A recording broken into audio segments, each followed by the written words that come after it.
ذالک جزاؤہم، اور یہ سزا ہے ان کی، بِأَنَّهُمْ، اس لیے کہ ان لوگوں نے کفروا بِآیاتنا، ہماری آیات سے انکار کیا، منکر ہو گئے تھے ہماری آیات کے، ہماری نشانیوں کے۔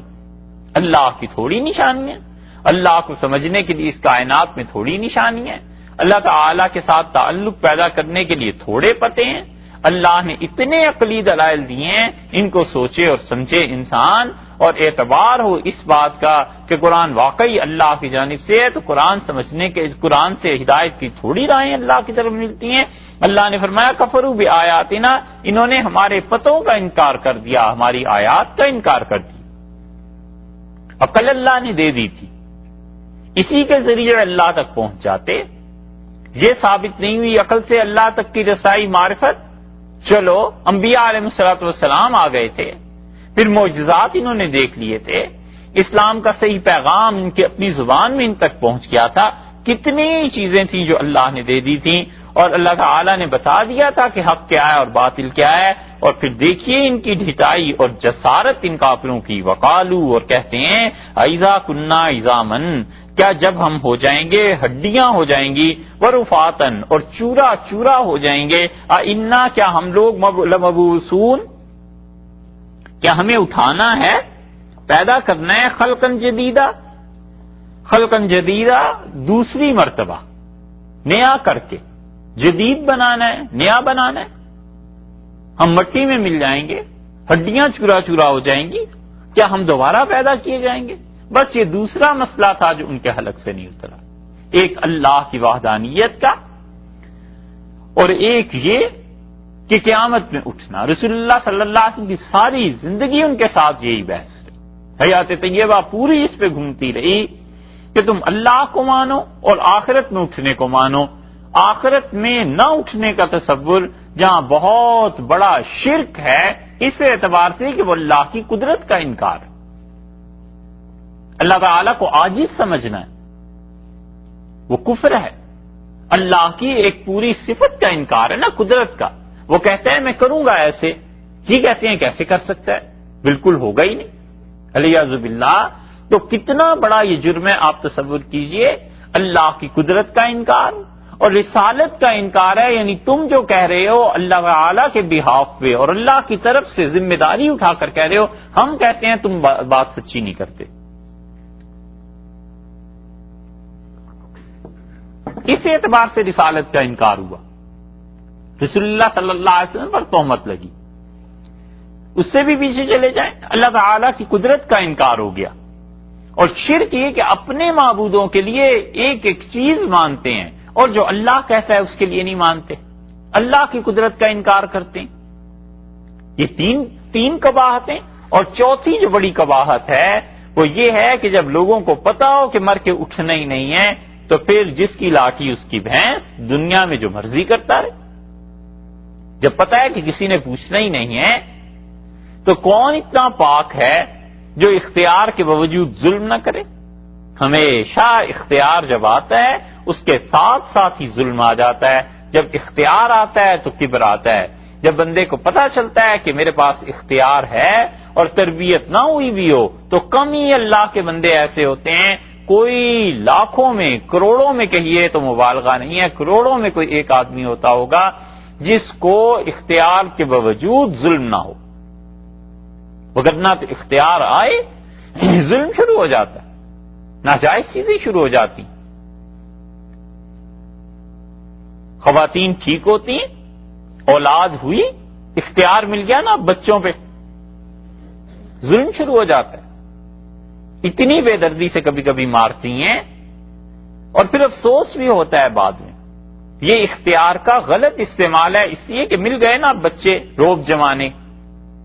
شوہر کو دیکھ لو، کبھی کبھی وہ بھی پٹ جاتا ہے، اور کبھی کبھی الٹا بھی ہو جاتا ہے معاملہ کہ شوہر کو اختیار مل گیا، پہلے تو کوئی کسی پہ اختیار چلتا نہیں تھا، اب ایک بیچاری جان پہ چلنے لگا، اس کو بھی اختیار مل گیا۔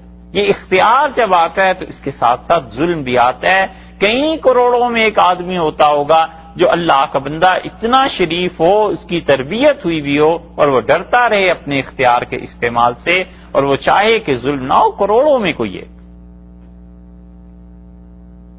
اسی لیے یہ جہانگیر نے جب بغاوت کی نا اکبر کے خلاف، تو اکبر ملنے آیا جہانگیر سے، اور اکبر کو سب سے زیادہ دکھ پہنچا جب اس نے ابو الفضل کو مروا دیا، اور ابو الفضل کا سر دیکھ کے اکبر نے بھرے دربار میں، جہاں اس کی اتنی عزت اور خدائی تھی، عزت کیا، وہ تو خدائی کا دعوے دار تھا، اس نے اپنی پگڑی، اپنا تاج اتار کر پھینک دیا اور پیٹنے لگا، دونوں ہاتھ سینے پہ اور رانوں پہ مارنے لگا، اور کہنے لگا میرا سر اتروا لیتا ابو الفضل کو نہ مارتا، اس جیسا آدمی کہاں سے لاؤں گا۔ تو جہانگیر سے جب ملاقات ہوئی تو اس نے پوچھا کوئی خواہش، تھا تو قید میں، اس نے کہا کوئی خواہش، تو اس نے کہا کچھ بچوں کو دے دیں، پڑھانا چاہتا ہوں۔ تو اکبر کی عقل دیکھو، گمراہی کے باوجود یہ لوگ آج کل کے بہت سے پڑھے لکھوں سے زیادہ دانش مند تھے۔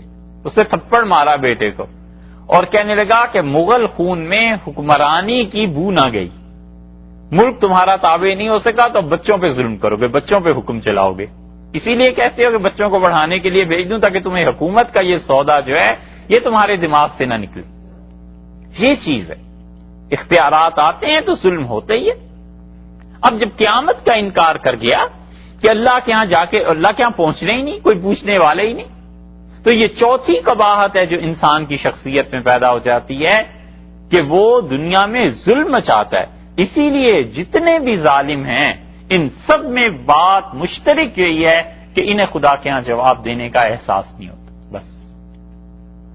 وگرنہ جس میں جتنا یہ احساس بیدار ہوتا ہے کہ اللہ پوچھے گا، اتنا ہی وہ انسان بچتا ہے، اتنا ہی اپنے آپ کو بچا کے رکھتا ہے۔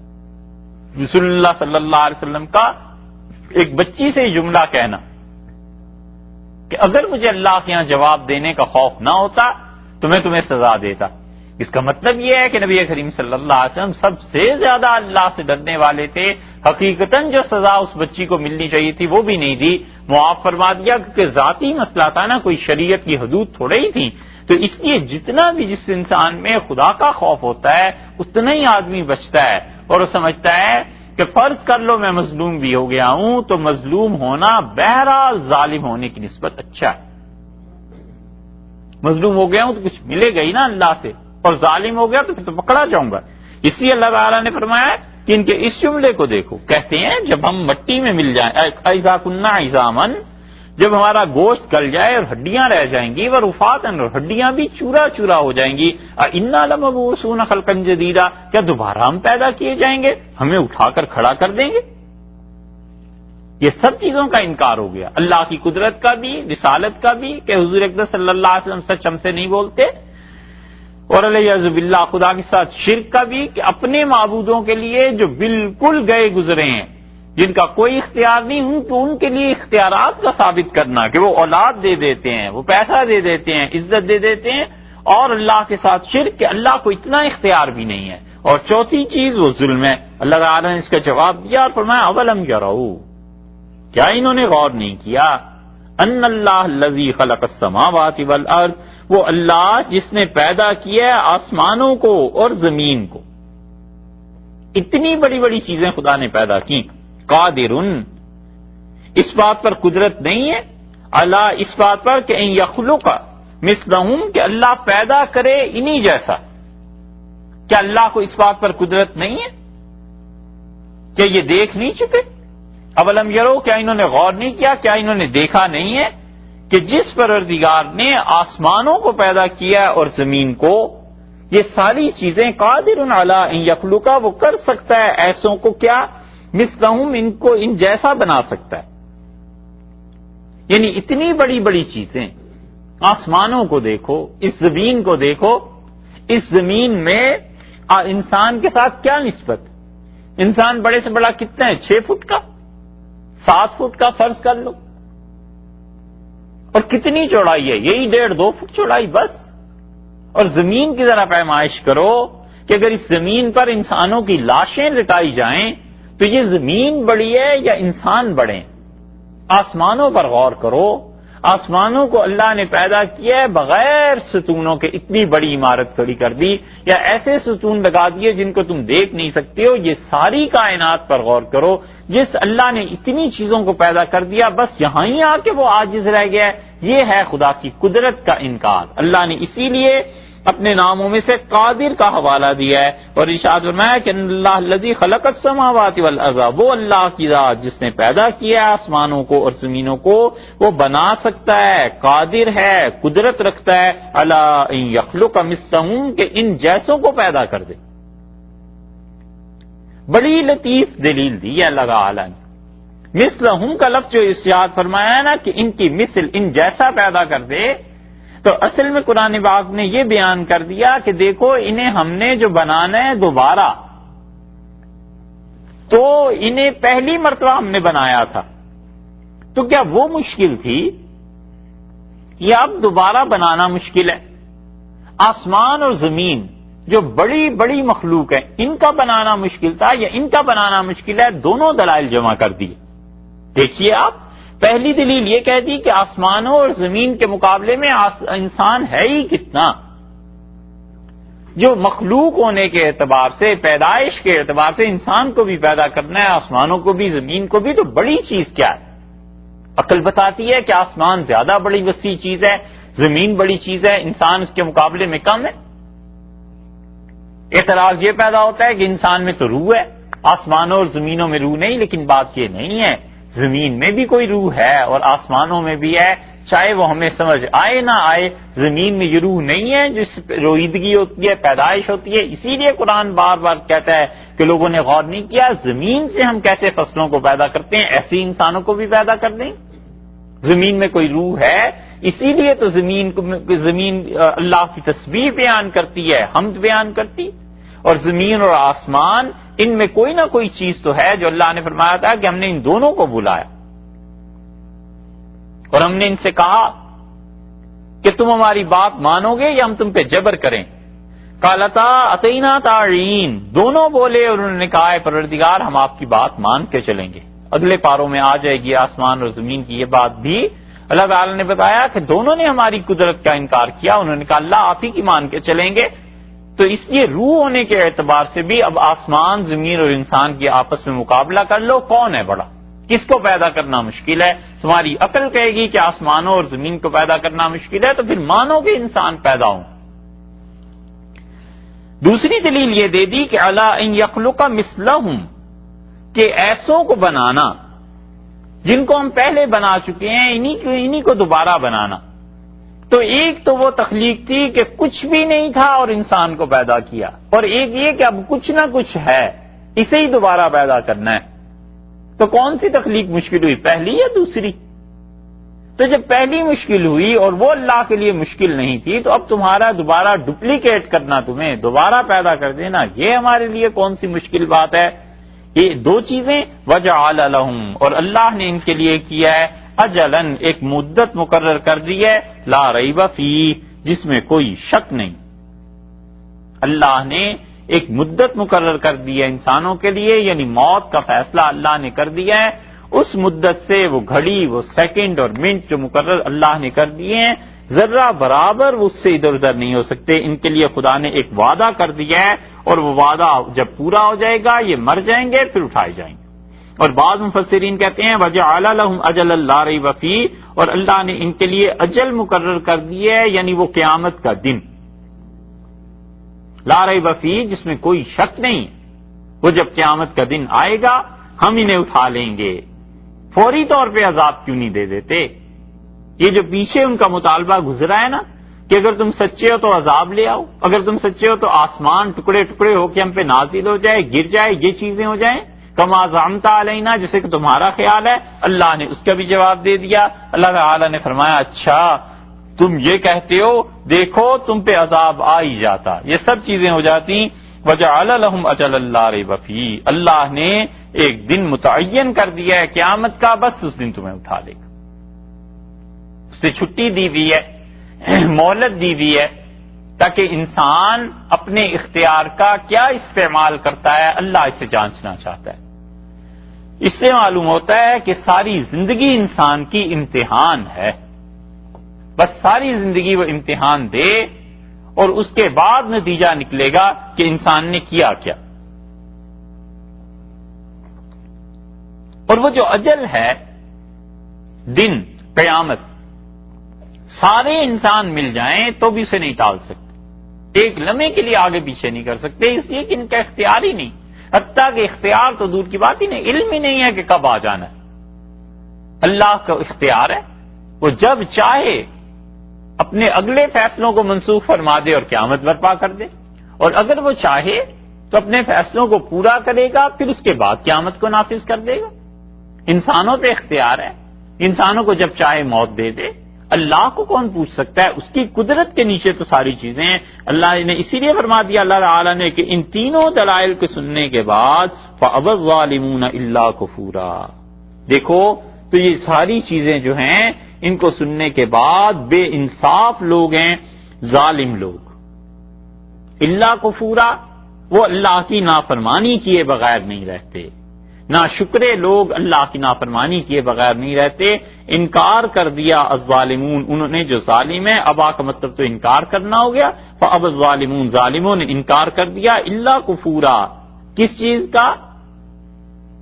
مگر یہ کہ انہوں نے ناشکری کا انکار کر دیا، یعنی ناشکری کی. نفی اور نفی دونوں جمع ہو گئی نا، تو پھر اس سے اسباب کا نتیجہ نکل آیا کہ یہ نہیں کرتے کافر، مگر یہ کہ کفر کرتے ہیں. تو مطلب یہ ہو گیا کہ یہ لوگ اللہ کے نافرمان رہے، اور یہ لوگ انہوں نے ناشکری کیے بغیر نہیں رہ سکے، بے انصاف تھے، اور بے انصاف لوگوں نے ناشکری کی. عقل کے دلائل ہم نے دے دیے بجائے اس کے کہ سمجھتے اور قیامت کا اقرار کر لیتے اور رسول اللہ صلی اللہ علیہ وسلم کی بات مان لیتے. انہوں نے اس سے بھی انکار کر دیا. اب نبی کریم صلی اللہ علیہ وسلم کی نبوت پر انکار، قیامت کے اٹھنے پہ انکار. اللہ تعالی نے ایک اور دلیل دے دی، اور یہ اللہ تعالی کی اب جو دلیل ہے یہ توحید پر بھی اس صورت میں چھٹی عقلی دلیل ہے ایک. اور اس کے ساتھ ساتھ اللہ تعالی نے یہ بھی بتا دیا کہ تم لوگ نبوت کا کیسے انکار کرتے ہو. قیامت تو خالصتاً نبوت سے تعلق رکھتی ہے کہ رسول اللہ صلی اللہ علیہ وسلم نے تمہیں پیغام دیا ہے. ارشاد فرمایا قُل لَوْ أَنْتُمْ، ان سے ارشاد فرما دیجئے کہ اگر تم لوگ تملکون، تمہاری ملکیت میں دے دیا جائے، تمہارے اختیار میں دے دیا جائے، خزائن رحمت ربی، اللہ تعالی کی رحمت کے جو خزانے ہیں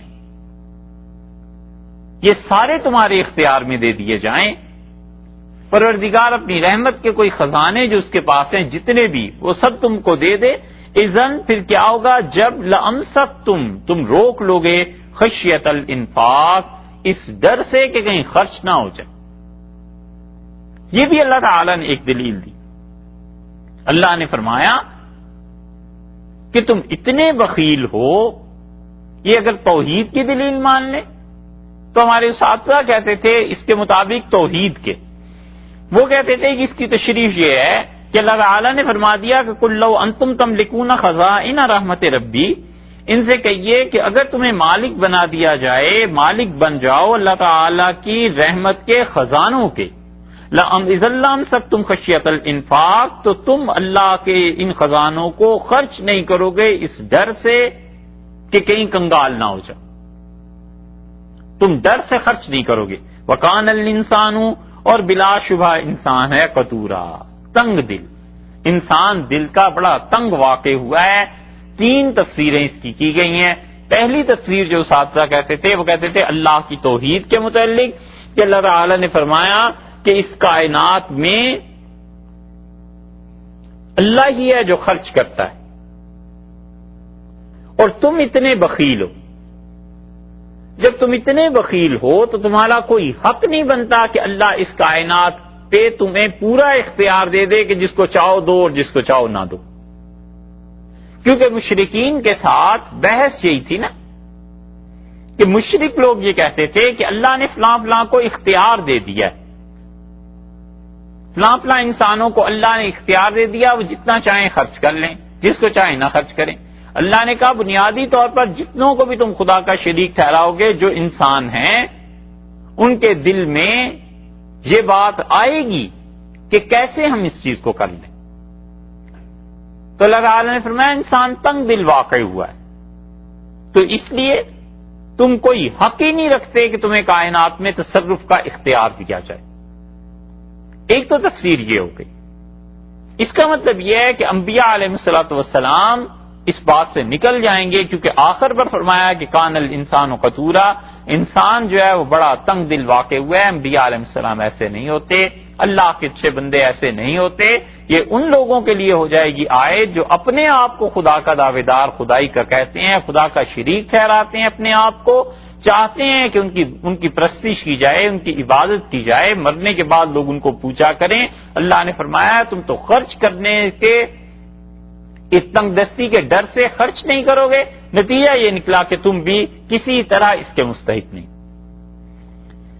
دوسری تفسیر مفسرین نے یہ کی ہے کہ وہ کہتے ہیں تمہیں رسول اللہ صلی اللہ علیہ وسلم کی رسالت پر اعتراض ہے، کہ وہ کہتے ہیں قیامت میں تم اٹھائے جاؤ گے، تم کہتے ہو نہیں اٹھائے جائیں گے، تو تکذیب کرتے ہو حضرت صلی اللہ علیہ وسلم کی، ان سے مانگتے ہو معجزات اور کہتے ہو کہ تو آسمان پہ چلا جا، وہاں سے ہمارے نام چٹھی اور خط لے کے آ جا، آپ کے لیے ایک سونے کا گھر بننا چاہیے تھا۔ وہ جو 7 باتیں پیچھے گزر چکی، نئے سے نئی بےہودہ فرمائش جو تم کرتے ہو اور نئی سے نئی بات جو تم رسول اللہ صلی اللہ علیہ وسلم کے متعلق کرتے ہو، تو تمہارا اپنا یہ حال ہے کہ اگر ہم اپنے سارے خزانے تمہیں دے دیں تو تم تنگ دستی کے ڈر سے ہمارے لامحدود نہ ختم ہونے والے خزانے بھی خرچ نہ کرو اور ڈر جاؤ۔ تو دنیا کی زندگی میں، دنیا کی چیزوں میں تم اتنے بخیل واقع ہوئے ہو، اور نبوت جیسا نظام ہم تمہارے ہاتھ میں دے دیتے کہ تم جس کو چاہو نبوت دو اور جس کو چاہو روک لو۔ یہ کیسے ممکن ہے؟ تم تو تنگ دل واقع ہوئے ہو۔ نبوت کا منصب یہ اللہ کی جانب سے ملتا ہے، اللہ جس کو چاہے نبوت سے سرفراز فرمائے اور جس کو چاہے نہ دے، تمہارا اختیار نہیں۔ تو جب نبوت ہم نے دی رسول اللہ صلی اللہ علیہ وسلم کو، تو ان کو کچھ کہنا گویا کہ ہمیں ہی کہنا ہے، ان کی تکذیب، ان کا جھٹلانا ہمیں جھٹلانا ہے۔ اس لیے تم غور کرو کہ تم لوگ کیسے تنگ دل واقع ہو۔ تیسری تفسیر مفسرین نے عام کی اور وہ کہتے ہیں کہ اللہ تعالیٰ نے یہاں جو کچھ ارشاد فرمایا اس کا خلاصہ یہ ہے کہ اللہ نے کہا خزائن رحمت ربی۔ اچھا، دوسری تفسیر کے مطابق رحمت ربی کا مطلب یہ ہوا کہ اللہ کی رحمت، اس سے مراد نبوت ہوگی کہ قل لو انتم تملکون خزائن رحمت ربی، آپ ان سے کہیے کہ اگر تم مالک بن جاؤ اپنے پروردگار کے خزانوں کو جو رحمت ہے اللہ کی یعنی نبوت کے، اذا لامسکتم خشیۃ الانفاق، تو تم خرچ نہیں کرو گے اس کو ختم ہو جانے کے ڈر سے۔ تو نبوت کو جو تم دینا ہے ہمیں، تم کسی کو نبوت نہیں دے سکتے۔ کان الانسان قتورا، اس لیے کہ مشرک آدمی تنگ دل واقع ہوا ہے، وہ نبوت کے مقام کو کہاں سمجھ سکتا ہے۔ اور تیسری تفسیر مفسرین نے کی ہے کہ دنیا بھر کے خزانے اللہ تعالیٰ کسی مشرک کے ہاتھ دے دے، اللہ نے فرمایا کہ تم اسے خرچ نہیں کرو گے، ڈرو گے کہ ختم ہو جائیں گے، اور انسان تنگ دل واقع ہوا ہے۔ بنیادی طور پر انسان چاہتا ہے کہ اپنے لیے بچا کر رکھتا رہے، اور سارے وہ انسان جن کی تربیت نہیں ہوئی بھی ہوتی یا فطری طور پر سخی نہیں نہ ہوتے، وہ کہتے ہیں کہ بس کچھ نہ کچھ ہو جائے گا، اتنا خزانہ ہے کیسے خرچ کر دیں، خرچ کرنے سے آخر کم ہی ہو جائے گا۔ تو اللہ تعالیٰ نے بتایا کہ انسان کے دل میں بخل ہوتا ہے، کنجوسی ہوتی ہے، اسی لیے رسول اللہ صلی اللہ علیہ وسلم نے فرمایا کہ اللہ تعالیٰ دونوں ہاتھ سے خرچ کرتا ہے، اور اللہ اپنے دائیں ہاتھ سے خرچ کرتا ہے، اور اللہ کے دونوں ہاتھ ہی سیدھے ہیں، دونوں ہی دائیں۔ اور رسول اللہ صلی اللہ علیہ وسلم فرمایا اس نے اس دن سے خرچ کرنا شروع کیا ہے جس دن سے اس نے اس آسمان اور زمین کو پیدا کیا، اور تم دیکھ لو اب تک اس کے خزانوں میں اتنی بھی کمی نہیں آئی جتنا کہ سمندر سے سوئی اس کا پانی کم کر دے، اتنی بھی کمی نہیں آئی، وہ اس وقت سے خرچ کر رہا ہے۔ آدمی اب سوچے کہ کب سے یہ کائنات بنی ہے، اللہ جانے کل کو کیا تھیوری پیش ہو، مگر ابھی تو کہتے ہیں کہ ڈائنوسارز اور یہ سارے انسانوں سے پہلے تھے، آخر وہ بھی تو کچھ کھاتے پیتے ہوں گے، یعنی اللہ انہیں بھی کھلاتا تھا، انہیں بھی دیتا تھا۔ خدا کی کون کون سی مخلوق اس کائنات میں ہے، ہر ایک کو اللہ دیتا ہے، ہر ایک کو کھلاتا پلاتا ہے، ہر ایک کی ضروریات کو پوری کرتا ہے، یہاں تک کہ اس کی جب موت آتی ہے انسان کی یا جانور کی تبھی وہ سلسلہ پورا ہوتا ہے، ختم ہو جاتا ہے، انقطاع ہو جاتا ہے۔ اللہ اتنا کچھ دیتا ہے، اور اللہ نے فرمایا ہم انسانوں کو سارے خزانے دے دیں تو یہ انسان خرچ نہیں کرے گا اس ڈر سے کہ کل کو کھائے گا کہاں سے، کل کو کہاں سے آئے گا۔ اور پھر فرما دیا کہ کان الانسان قتورا، انسان جو ہے وہ بخیل واقع ہوا ہے۔ قطورا ایک تو قاف ہے نا، اس کے ساتھ ہے، ایک قطورا کاف کی کشش والے کے ساتھ بھی ہوتا ہے، اس کا کیا مطلب ہے؟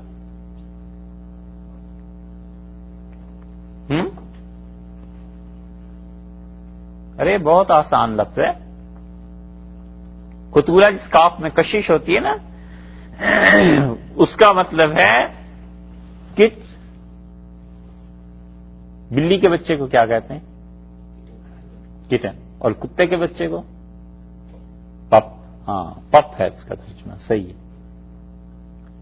کان الانسان قطورا، یہ ایک صاحب نے ہمیں خط میں لکھ کے بھیجا کہ اس کا ترجمہ کیا ہے، الیاذ باللہ، تو ہم نے جواب میں لکھا کہ وہ نہیں ہے جو آپ سمجھتے ہیں، اس کا مطلب ہے تنگ دل۔ تو قطورا اردو میں جو ہے وہ ایسے استعمال ہوتا ہے، لوگ بھی عجیب و غریب چیزیں پوچھتے ہیں نا، تو قاف جو کشش والا ہوتا ہے اس کا مطلب ہے کتے کا جو بچہ ہوتا ہے اسے بھی بلکہ پلا کہنا چاہیے، پلا ہوتا ہے، پپ پلا، اردو میں پلا اسے کہتے ہیں۔ اور یہ جو قطورا ہے یہ خالص عربی کا لفظ ہے، اور اس کا مطلب ہے تنگ دل۔ اس لیے جو الفاظ کسی بھی زبان کے ہیں وہ دوسری زبان میں جب جاتے ہیں تو اس کا مفہوم کچھ سے کچھ بھی ہو جاتا ہے، اور بہت سی اس کی مثالیں ایسے ہی۔ اس مناسبت سے ایک بات یاد آئی، وہاں بیان فرماتے تھے علی میاں صاحب رحمۃ اللہ علیہ کہ دلی میں ایک تقریب ہوئی، ایک صاحب نے قرآن پاک کا ترجمہ کیا انگلش میں، اور بڑے بڑے دانشور لوگ تھے، ان کو بلایا، اور عائشہ بنت شاطی بڑی مشہور، عربوں میں بڑا نام رہا ہے ان کا، ماشاءاللہ خوب لکھنے والی تھیں، اور اسلامیات اور ان چیزوں پہ کافی عبور نے حاصل تھا، وہ خاتون بھی اس میں شریک تھی۔ تو بڑی وسیع پیمانے پہ تقریب منعقد ہوئی، ہندو جو عہدے دار تھے، منسٹرز وغیرہ، ان سب کو بلایا، انہوں نے بھی شرکت کی۔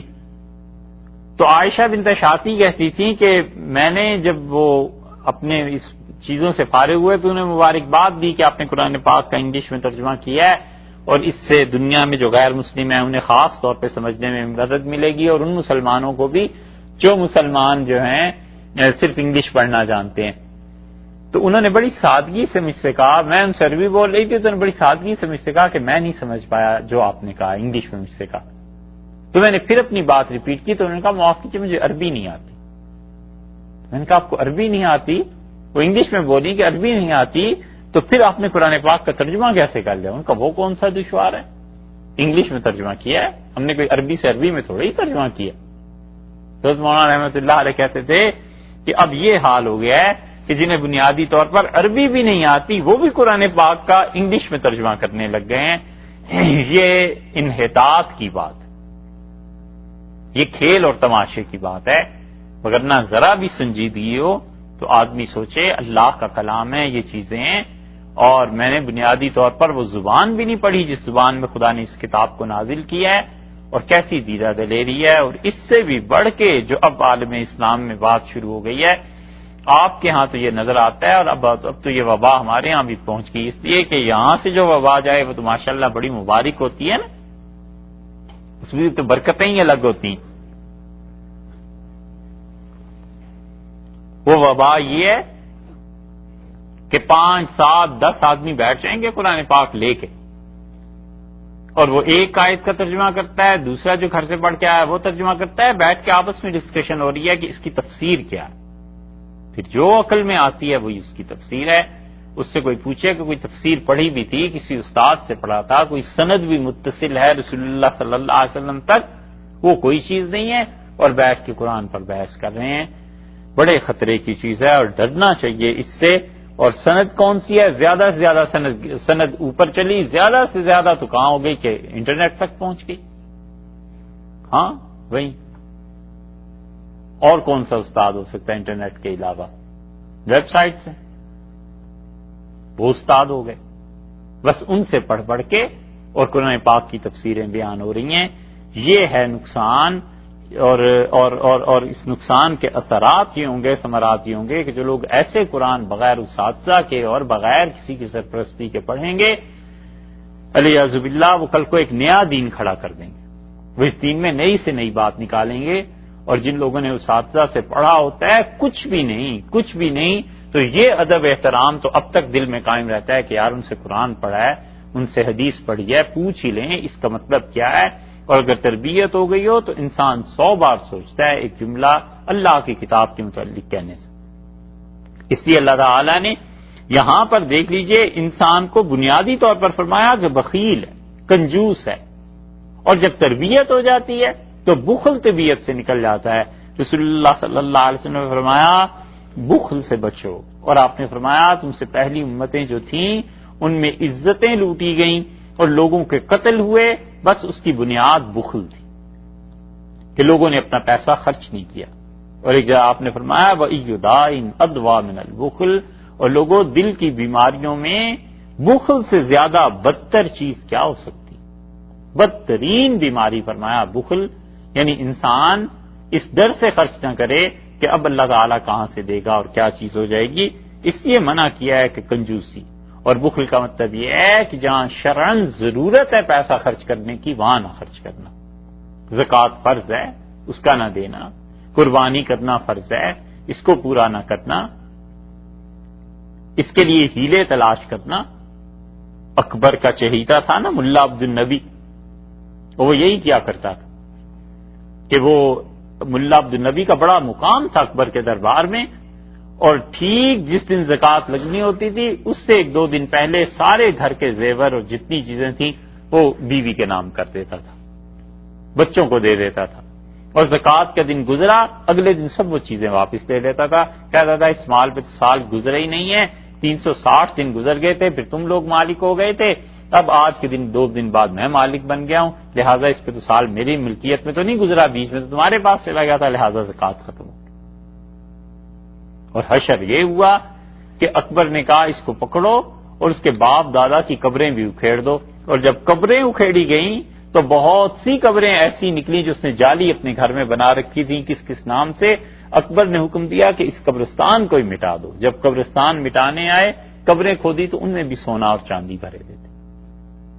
یہ ہوتا ہے بخل کا انجام کہ انسان کے قسمت اور نصیب میں بس جتنا ہوتا ہے اتنا ہی ہے، باقی جو کچھ بھی کرتا رہتا ہے کئی مرتبہ اس سے فائدہ نہیں اٹھا سکتا، خاص طور پہ اس مال سے جس مال میں سے اللہ کے حقوق ادا نہیں کیے جاتے. اس لیے اللہ تعالیٰ نے فرمایا کہ انسان بنیادی طور پہ یہ بخیل واقع ہوا ہے، کنجوس ہے. اور رسول اللہ صلی اللہ علیہ وسلم نے فرمایا سخی آدمی لوگوں کے بھی قریب، اللہ کے بھی قریب اور آسانی سے مرنے والا بھی، اور بخیل آدمی لوگوں سے بھی دور، اللہ کی رحمت سے بھی دور، اور موت میں بھی اسے تنگی ہوتی کیونکہ اس نے انسانوں کی، اپنے بہن بھائی، اپنے عزیز، اپنی اولاد اس کے لیے خرچ نہیں کیا ہوتا.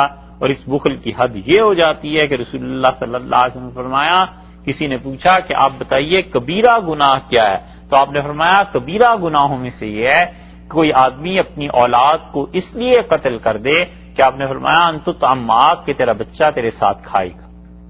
اتنے بخیل بھی ہوتے ہیں لوگ کہ اولاد پہ خرچ کرنا پڑ گیا، اپنی اولاد ہے نہیں خرچ کرنا اس لیے کہ وہ پیسہ کم ہو جائے گا اور مال کم ہو جائے گا. یہ اتنی بری عادت ہے کہ کسی انسان کو پڑ جائے، دل میں آ جائے، پھر وہ انسان بہت کچھ کر گزرتا ہے جن سے اللہ نے منع کیا ہے. اللہ تعالیٰ نے ارشاد فرمایا وَلَقَدْ آتَيْنَا مُوسَىٰ، اور بلا شبہ ہم نے دی حضرت موسیٰ علیہ السلام کو 9 آیات، 9 نشانیاں اللہ نے دی. بینات فرمایا واضح طور پر 9 نشانیاں اللہ تعالیٰ نے دی حضرت موسیٰ علیہ السلام کو. یہ 9 نشانیاں کون سی تھیں؟ اس کے لیے دیکھیے آپ سورہ اعراف کو، اللہ تعالیٰ نے وہاں پر ذکر فرمایا ہے 9ویں پارے میں سورہ اعراف.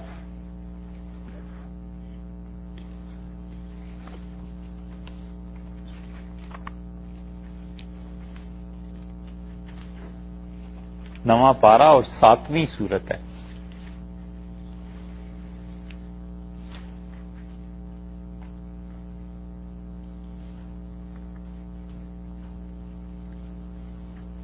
ساتویں سورت 9واں پارہ سورہ اعراف اور اس کی آیت نمبر ہے 133 133.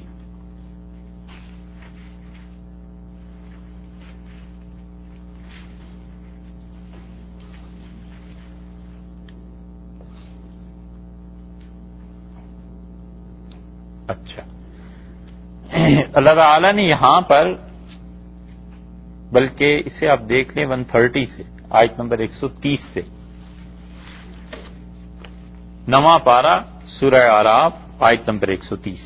وَلَقَدْ أَخَذْنَا آلَ فِرْعَوْنَ، اور ہم نے فرعون کے ماننے والوں کو، اس کے پیچھے چلنے والوں کو پکڑا، بِالسِّنِينَ، کئی سال جو قحط رہا. یہ پہلی چیز ہے، پہلی دلیل ہے اللہ تعالیٰ نے جو فرمایا 9 آیات بینات، 9 چیزیں ہم نے ان پر بھیجی، 9 نشانیاں ان کو دکھائیں جو بڑی واضح. ایک نمبر تو یہ ہو گیا. وَنَقْصٍ مِّنَ الثَّمَرَاتِ، اور دوسری چیز یہ کہ ان کے پھل جو تھے وہ کم ہو گئے، قحط بھی بڑھا اور پھلوں میں کمی ہو گئی. ان کے درخت جو تھے وہ پھل کم دینے لگے اور ان کی فصلیں کم ہو گئیں. لعلہم یذکرون، شاید کہ وہ دھیان دیں. فاذا جاءتهم الحسنہ، اور جب ان کو ہماری طرف سے بھلائی پہنچی، اچھے دن آئے، قالوا لنا هذه، کہنے لگے ہم تو اس کو ڈیزرو کرتے ہیں، ہمارے لیے اچھے ہی دن ہونے چاہیے. وَإِن تُصِبْهُمْ سَيِّئَةٌ، اور جب ان کو یہ برائیاں پہنچی، یہ قحط کے سال پہنچے، جب درختوں پہ پھل کم لگنے لگا، يَطَّيَّرُوا بِمُوسَىٰ وَمَن مَّعَهُ، تو موسیٰ علیہ السلام اور ان کے ساتھ رہنے والوں کی بدفعلی، بدشگونی کرتے تھے. یطیر کا لفظ ہے نا، وہی جو اس دن گزرا تھا نا کہ طائر، وہ پرندے کو اڑاتے تھے اور پرندہ جس طرف سے اڑ جاتا تھا اس سے وہ فال لیا کرتے تھے. اللہ تعالیٰ نے فرمایا موسیٰ علیہ السلام کے ذمے انہوں نے کر دیا. الا انما طائرہم، یاد رکھو ان کی جو نحوست تھی عند اللہ، اللہ کے پاس سے تھی. ولکن اکثرہم لا یعلمون، لیکن لوگ اکثر اس چیز کو نہیں جانتے کہ اللہ کی تقدیر کیا چیز ہے، بھلائی اور برائی کا کیا اثر ہوتا ہے، آخرت میں اللہ تعالیٰ نے اس کا کیا اجر دینا ہے، اس چیز کو نہیں جانتے. وقالوا مہما تأتنا بہ من آیۃ، اور کہنے لگے جب بھی تم کوئی ہمارے پاس نشانی لاؤ گے نا اللہ کی طرف سے. کتنی اب تک گزر گئی؟ 2. تو کہتے تھے آیت لتسحرنا بہا، کہ ہم پر تم جادو کرو، تم کوئی بھی معجزہ جو ہمیں دکھاؤ گے کہ ہم پہ جادو کرو. فما نحن لک بمؤمنین، ہم اے موسیٰ علیہ السلام تیری بات ہرگز نہیں مانیں گے.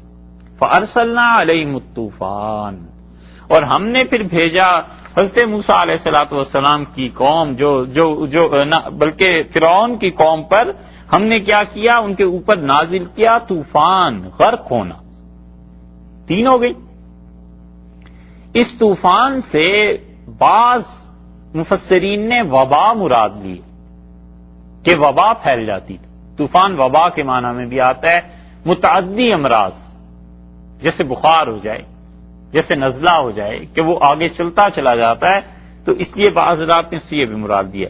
والجراد، اور چوتھی چیز جو ہم نے ان کے لیے بھیجی تھی وہ ٹڈی دل، جو گراس ہاپرز یہ آ جاتے ہیں، لوکسٹ کھا جاتے ہیں فصلوں کو، جی ان کو بھیج دیا. 4 ہو گئے. والقمل، اور اللہ تعالی نے فرمایا ہم نے بھیجا ان پر کمل. کمل 2 معنی میں، چچڑی، جوں، پسو، یہ سب چیزیں آپس میں ملتی جلتی ہیں نا، چھوٹی چھوٹی چیزیں جو کاٹیں انسانوں کو. 5 ہو گئے. والضفادع، اور مینڈک اللہ نے بھیج دیے ان پہ، ہر طرف مینڈک پھیل گئے تھے، ان کے گھروں میں، ان کے گلیوں میں، محلوں میں، زمین ساری اس سے بھر گئی. والدم، اللہ تعالی نے فرمایا ہم نے کیا کیا، خون بھیج دیا. آیات مفصلات، کتنی نشانیاں جو الگ الگ کر کے ہم نے بھیجی تھیں. فاستکبروا، پھر بھی یہ متکبر رہے، وَكَانُوا قَوْمًا مُجْرِمِينَ، اور یہ فرعون اس کے ماننے والے یہ لوگ تھے ہی گناہگار۔ یہ ساری مصیبتیں اللہ نے بھیجی کہ شاید ان سے تنگ آ کے وہ رجوع کریں اللہ کی طرف اور لوٹیں، لیکن یہ تھے ہی گناہگار۔ تو یہ کتنی ہو گئی؟ 7۔ اچھا اب یہاں دیکھ لیجئے، اللہ تعالیٰ نے فرمایا وَلَقَدْ آتَيْنَا مُوسَىٰ 9 آیَاتٍ بَيِّنَاتٍ، ہم نے حضرت موسیٰ علیہ السلام کو دی تھی 9 نشانیاں، اور لفظ یہ فرمایا کہ بَيِّنَاتٍ واضح، اور وہاں بھی یہی فرمایا کہ مفصلات بالکل الگ الگ کر کے دے دی تھی۔ 7 یہ اور 2 ایسی ہیں آگے جن پر مفسرین کا اختلاف ہے۔ عام طور پر مفسرین اس طرف گئے ہیں کہ حضرت موسیٰ علیہ السلام کا عصا یہ 8ویں چیز تھی، وہ لاٹھی جو تھی سانپ بن جاتی تھی، حضرت موسیٰ علیہ السلام اس سے مختلف کام لیتے تھے، اور 8ویں چیز وہ ان کا ہاتھ تھا جو روشن لوگوں کو نظر آتا تھا۔ یہ 9 چیزیں ہیں، اور اس کا آگے حضرت موسیٰ علیہ السلام کا تذکرہ اب جب آ رہا ہے آگے 2 سورتیں چھوڑ کے، یعنی اس کے بعد سورہ کہف اور مریم علیہ السلام، اس کو چھوڑ کے پھر سورہ طٰہٰ میں جو ذکر آ رہا ہے وہاں پر بھی اللہ تعالیٰ نے بعض چیزوں کا ذکر فرمایا ہے۔ تو یہ 9 چیزیں تھیں ایسی جو واضح اور صاف طور پر اللہ تعالیٰ نے فرمایا ہم نے انہیں دی تھی۔ ان 2 چیزوں کا جو آخر پہ اختلاف ہے کہ کیا کیا چیزیں تھیں، عصا اور ید بیضا۔ حضرت موسیٰ علیہ السلام کا دست مبارک، ان کا ہاتھ چمکتا ہوا اور عصا۔ ان کے علاوہ بعض مفسرین نے ذکر کیا ہے، انہوں نے کہا یہ فرعون کا ڈوب جانا، وہ کہتے ہیں 8ویں چیز وہ ہے، اور پھر بعض کہتے ہیں کہ اس میں 9ویں چیز کو وہ شامل کرتے ہیں کہ بنی اسرائیل کا پار اتر جانا، وہ اس کو 2 معجزات شمار کر کے اس طرح 9 کو پورا کرتے ہیں۔ امام راضی رحمت اللہ علیہ جب یہاں آئے ہیں تو راضی کہتے ہیں کہ 7 پہ تو سارے مفسرین کا اتفاق ہے اور 2 پہ اختلاف ہے۔ تو راضی کہتے ہیں میرے نزدیک بہتر یہ ہے کہ وہ حدیث لے لی جائے جو رسول اللہ صلی اللہ علیہ وسلم کے پاس یہودی آئے تھے اور انہوں نے کہا اللہ کے رسول وہ 9 چیزیں کون سی ایسی ہیں جو بنی اسرائیل کو دی گئیں۔ یہ حدیث آئی ہے ابن ماجہ میں۔ تو رسول اللہ صلی اللہ علیہ وسلم نے فرمایا تمہیں منع کیا گیا تھا اس بات سے، 9 چیزیں رسول اللہ صلی اللہ علیہ وسلم نے گنوائیں۔ آپ نے فرمایا تمہیں منع کیا گیا تھا اس بات سے کہ شرک نہ کرنا۔ دوسری چیز آپ نے فرمایا تم قتل نہیں کرنا، کسی کو ناحق مارنا نہیں۔ تیسری چیز رسول اللہ صلی اللہ علیہ وسلم نے فرمایا کسی بھی گناہ گار کو بادشاہ کے کسی بے گناہ کو، کسی غیر مجرم کو، غیر گناہ گار کو بادشاہ کے پاس لے جانا کہ اسے قتل کر دے، یہ نہ کرنا۔ پرانے زمانے میں ہوتا تھا، تہمت لگا دیتے تھے کسی پہ، پتا ہوتا تھا کہ یہ آدمی قصور اس کا کچھ نہیں ہے، تہمت لگا کے بادشاہ کی خوشی حاصل کرنے کے لیے اس کے پاس لے جاتے تھے، بادشاہ قتل کر کے خوش ہوتا تھا، اور جس نے تہمت لگائی ہوتی تھی اسے بادشاہ کا قرب مل جاتا تھا، بادشاہ کہتا تھا یہ میرا بہت اچھا دوست ہے، میری سلطنت کو بچانے والا ہے۔ تو رسول اللہ صلی اللہ علیہ وسلم نے فرمایا لوگوں کا خون اس طرح نہ کرنا، اللہ نے تمہیں اس سے منع کیا تھا۔ چوتھی چیز نبی کریم صلی اللہ علیہ وسلم نے فرمایا تمہیں جس سے اللہ نے منع کیا تھا بدکاری تھی، یہ گناہ نہ کرنا۔ پانچویں چیز جس سے منع کیا تھا وہ چوری تھی کہ تم چوری نہ کرنا۔ چھٹی چیز رسول اللہ صلی اللہ علیہ وسلم نے فرمایا جس سے منع کیا تھا اللہ نے وہ جوا کھیلنا ہے، لوگوں کے مال کو ناحق طور پر ضبط کرنا، جوا کھیلنا، اس سے منع فرما دیا تھا۔ ساتویں چیز جس سے تم روکے گئے تھے وہ اپنی اولاد کا قتل کرنا ہے، اس سے رسول اللہ صلی اللہ علیہ وسلم نے فرمایا خدا نے تمہیں منع کیا تھا۔ اور آٹھویں چیز آپ نے فرمایا تھا کسی کی توہین کرنا، کسی کو بے آبرو کرنا، یہ چیز نہیں ہونی چاہیے۔ اور نویں چیز نبی کریم صلی اللہ علیہ وسلم نے فرمایا جس سے خدا نے منع کیا تھا تمہیں، نویں چیز ابن ماجہ کی روایت میں آئی ہے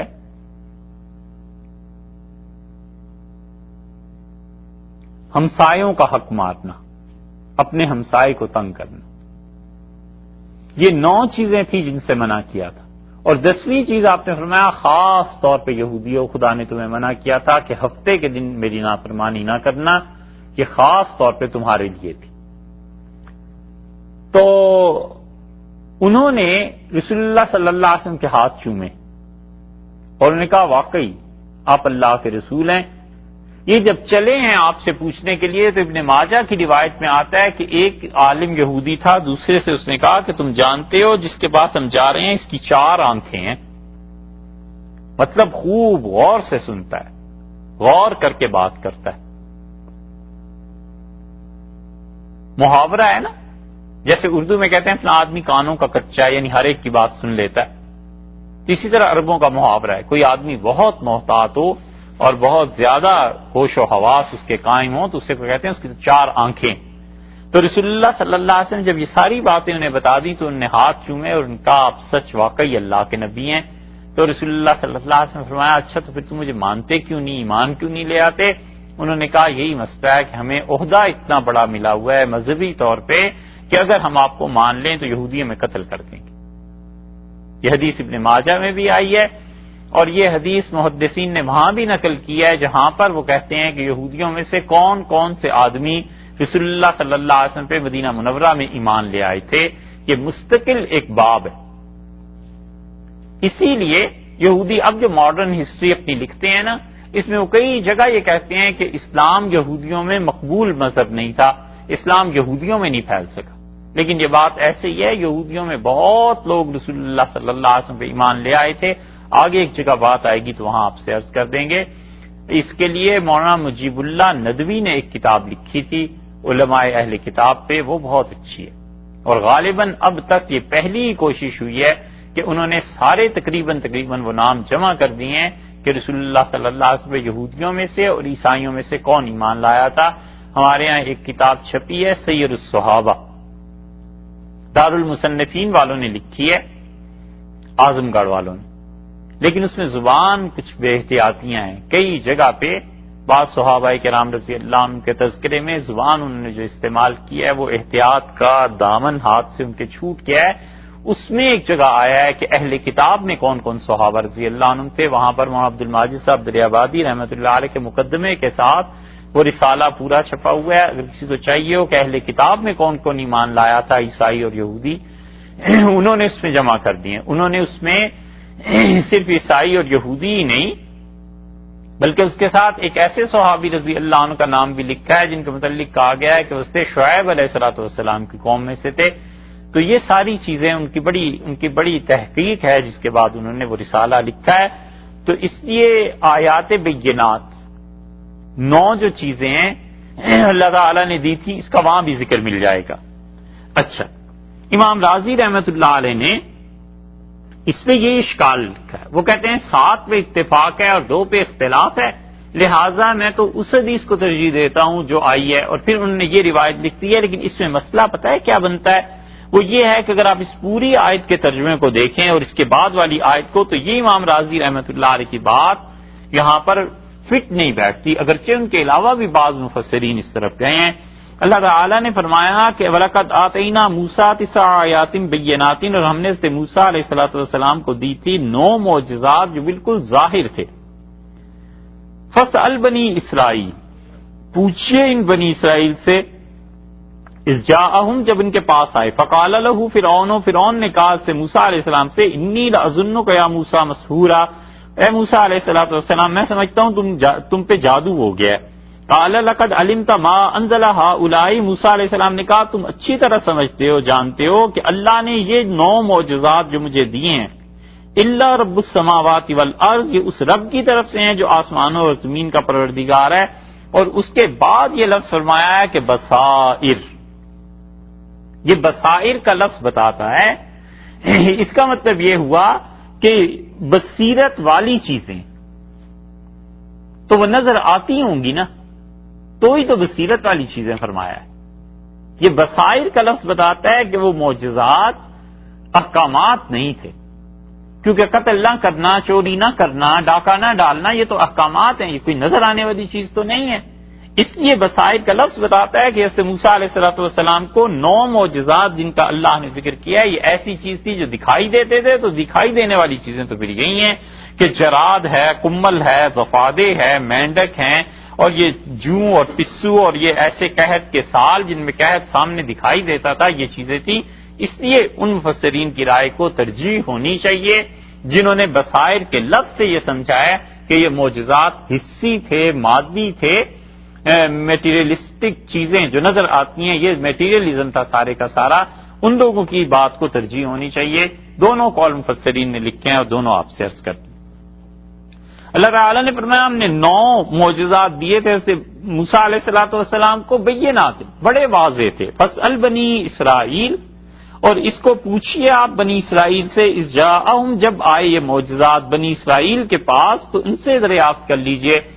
یعنی یا تو مطلب یہ ہے کہ رسول اللہ صلی اللہ علیہ وسلم کے زمانے میں جو یہودی تھے ان کے متعلق کہ یہ بنی اسرائیل کے لوگ ہیں، آپ ان سے پوچھ لیں. یا مراد یہ ہے کہ حضرت موسیٰ علیہ السلام کو اور بنی اسرائیل کو اللہ نے یہ 9 معجزات دیے تھے. اس جاءہم، اور جب یہ معجزات ان تک پہنچے انہوں نے یہ ساری چیزیں دیکھ لیں.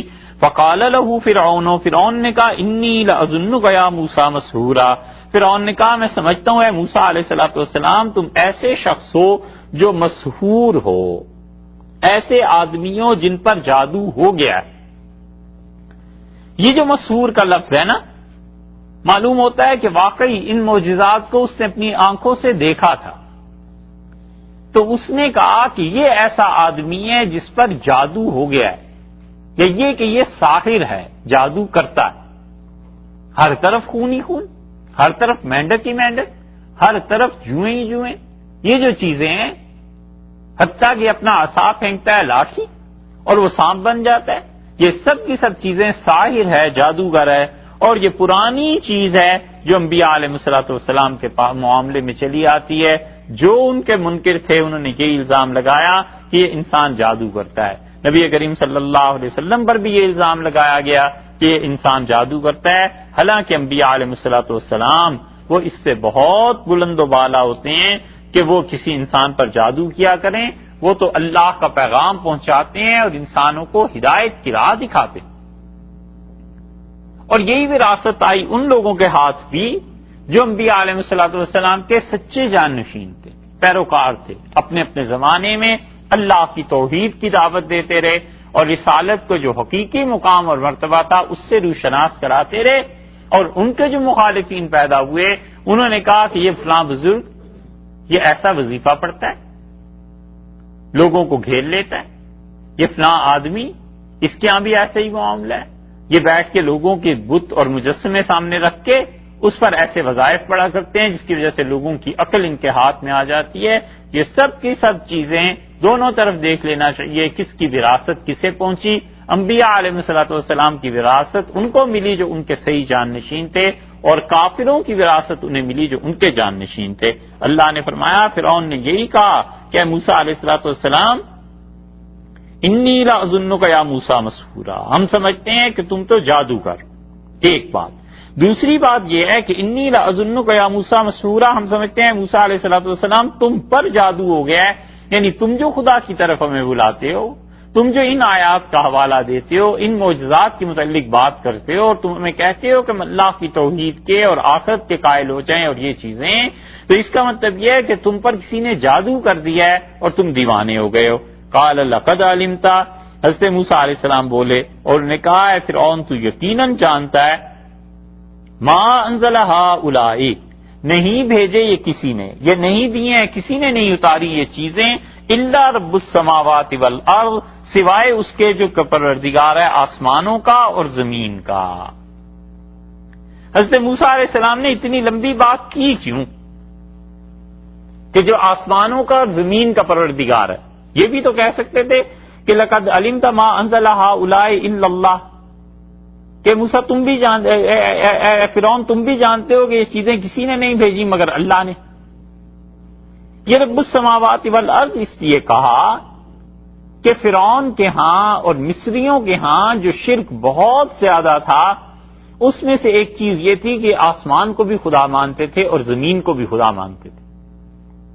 تو اس شرک کی کاٹ کرنے کے لیے حضرت موسیٰ علیہ السلام نے بالکل اسی درجے پہ جواب دیا. اور اسی لیے مفسرین نے لکھا ہے کہ کبھی کبھی باطل کی سرکوبی کے لیے بالکل اسی طرح کے الفاظ میں جواب دینا باطل کو بھی جن الفاظ پہ اس نے اعتراض کیا ہے یہ مکارم اخلاق کے منافی نہیں ہے، یہ اعلی اخلاق کے منافی نہیں ہے کہ اخلاقیات میں آدمی کبھی یہ سوچنے لگے کہ مجھے تو اس کے معاملے میں بہت نرم زبان استعمال کرنی ہے. کبھی کبھی تردید کے لیے یہ ضروری ہو جاتا ہے کہ انسان اسی زبان کو استعمال کرتا ہے جس زبان میں مخالفین بات کرتے ہیں، تاکہ ان کی سمجھ میں آئے کہ جس پر اعتراض کیا جا رہا ہے یہ کوئی معمولی سی چیز نہیں. اس لیے سے موسیٰ علیہ الصلوۃ والسلام نے یہی لفظ استعمال فرمائے، ان کا اللہ رب السماوات والارض، آسمانوں کا بھی پروردگار اللہ اور زمین کا پروردگار بھی اللہ ہے. اسی رب نے میرے پر یہ چیزیں نازل کی ہیں بصائر، اور یہ چیزیں ایسی ہیں کہ سجھانے کے لیے ہیں، بصیرت کی چیزیں ہیں، اس لیے کہ اللہ کی راہ کو دیکھو، اس لیے کہ اللہ تعالی تک پہنچو.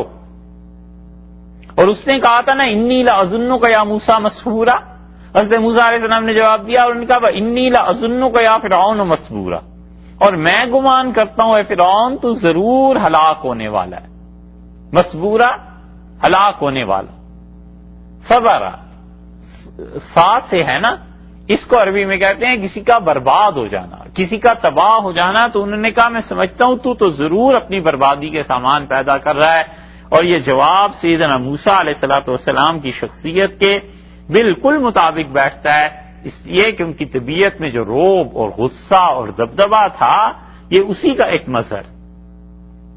حدیث میں آیا ہے حضرت موسیٰ علیہ الصلوۃ والسلام کے متعلق سورہ احزاب 22ویں پارے میں ایک جگہ آئی ہے یہ بات، 21ویں پارے، کہ بنی اسرائیل یہ اپنی قوم حضرت موسیٰ علیہ الصلوۃ والسلام کی ان کے متعلق کوئی عیب لگاتے تھے کہ ان میں جسمانی طور پر یہ نقص ہے، اور اللہ کو یہ منظور تھا کہ حضرت موسیٰ علیہ الصلوۃ والسلام کے متعلق وہ دکھا دیں کہ ان میں کوئی عیب نہیں.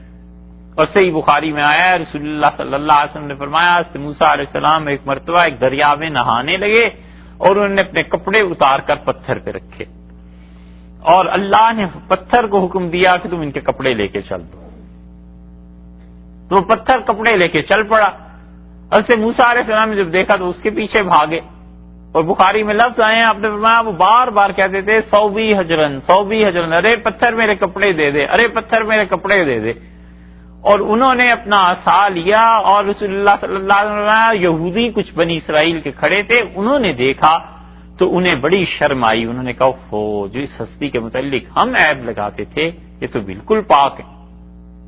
اور اللہ تعالی نے ذکر فرمایا، اللہ نے فرمایا فبرأہ اللہ مما قالوا، جو کچھ وہ موسیٰ علیہ السلام کے متعلق الزام لگاتے تھے اللہ نے بتا دیا انہیں کہ موسیٰ علیہ السلام میں کوئی عیب نہیں ہے. وکان عند اللہ وجیہا، اور اللہ کے ہاں وہ بڑی عزت والے تھے. یہ وجیہا کا لفظ جو ہے حضرت موسیٰ علیہ السلام کے لیے اللہ نے استعمال کیا. تو رسول اللہ صلی اللہ علیہ وسلم فرمایا یہودی تو چل پڑے اور آگے جا کے پتھر رک گیا.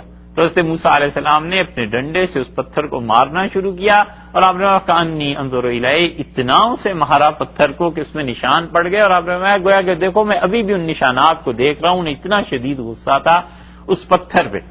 تو حضرت موسیٰ علیہ السلام کی طبیعت میں جو جلال تھا اس کے مطابق ہے یہ جواب، انی لاظنک یا فرعون مسحورا. انہوں نے کہا فرعون میں سمجھتا ہوں تم نے ضرور ہلاک ہو جانا ہے، بربادی اپنی اس کا سامان تم پیدا کر رہے ہو.